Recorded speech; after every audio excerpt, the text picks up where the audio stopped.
fantastic. Wow. Yeah. You guys,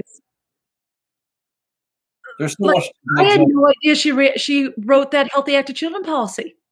Yeah, it's awesome. Yeah.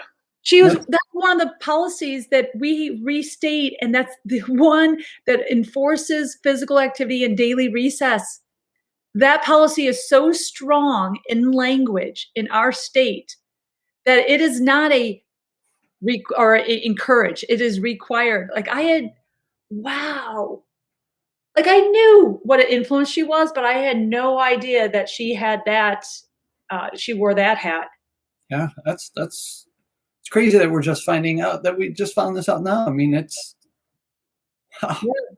Well, one of the things too, when she spoke about Speak Up Day and advocating for, Part 4, Title 4 funding, Title 2 funding, and Title 1 funding.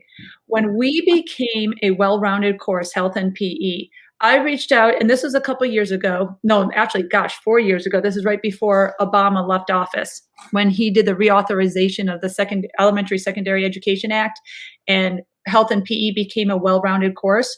Therefore, we were authorized to use Title II funding and Title I funding.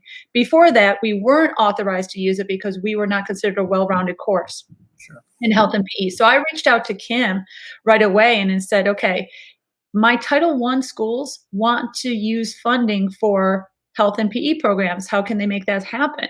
So she helped guide me through that. And that was a big win for us in health and PE when we became a well-rounded course.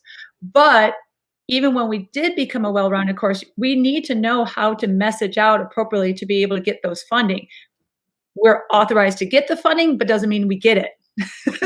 So you've got to, that's the difference. Just because you're authorized doesn't mean the funding comes to you. So you've got to speak up. You've got to tell your story, like she said.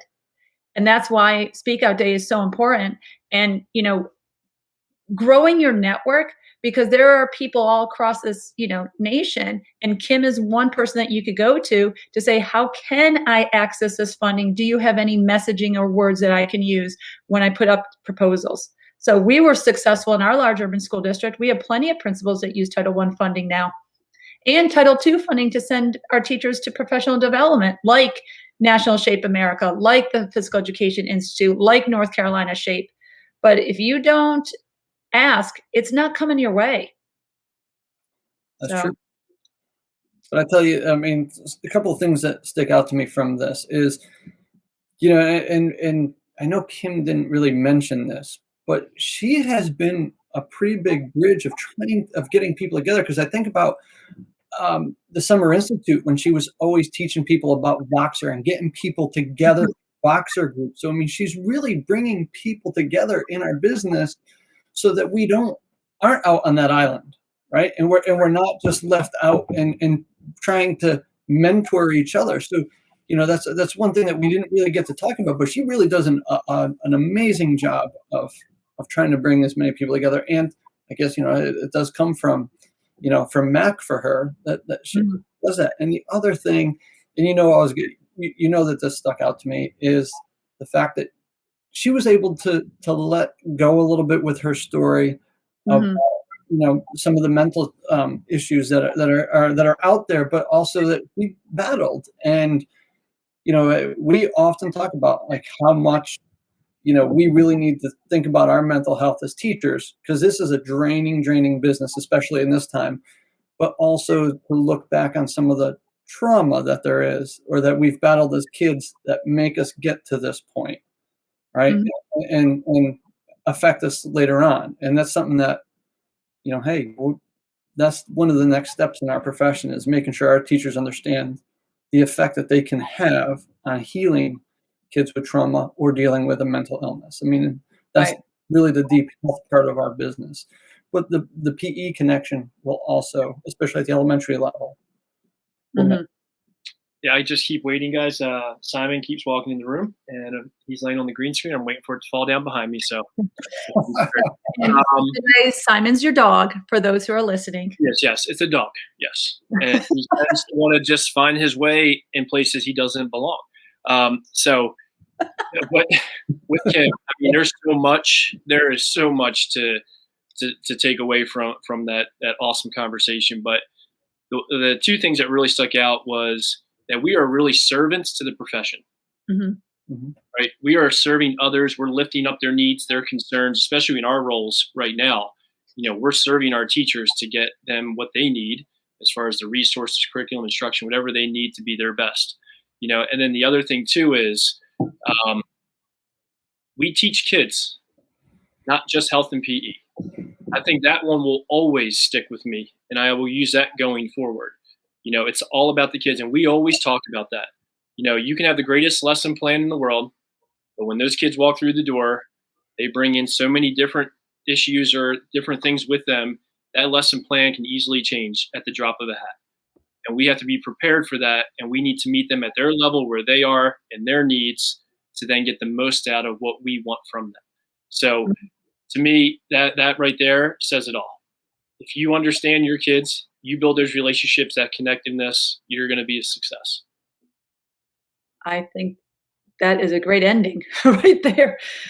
Wow. I mean, so Andrew and Keith, this year we've had several ups and downs. I know everybody is an education, but lately sometimes we feel defeated in our role because we want to do more for our teachers. We want to know the why decisions are being made, why things are the way they are. And I know that bothers you guys. And you talk about being a servant leader. You guys are servant leaders. You are doing everything possible. Sometimes small wins are big wins in education.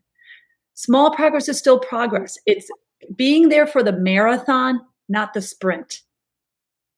It's a marathon. It is an endurance race. And, you're not waving that white flag and leaving and quitting because, things are the way they are. No, we're going to advocate. We're going to speak up. We're going to tell our story. We're going to keep, patting each other's on the back and say, keep going. Just like everybody who's listening here. I'm willing to bet many people have wanted to leave this profession. I'm willing to bet it. You guys, if you really come down to it though, every true educator is a servant leader. Whether you're a servant leader as a coach, as a teacher, as an administrator, when you're in it for the right reasons, you are a servant leader. Sure. Yep. So, and I say that, to our listeners too, is that when I was a teacher, I was really frustrated, especially when we had a reduction in force around 2008, 2010. I wanted to know why. That's why I went and got my doctorate degree, because I had to understand education better. And it's just, I realized education is a marathon. But anyways, I want to say that to you guys. I put this out. We don't really talk about the three of us a lot on this podcast because we really want to bring value to our guest and not us. But you guys do a really amazing job in our school district, and you speak up and you remind me several times what we need to do and how we need to lead. So thank you. I'm out. My pizza's out. Well, we all learn from each other. That's the thing. That's why we're a good team. Together we're better, everybody. It's my last bite. Ciao. Slice you later.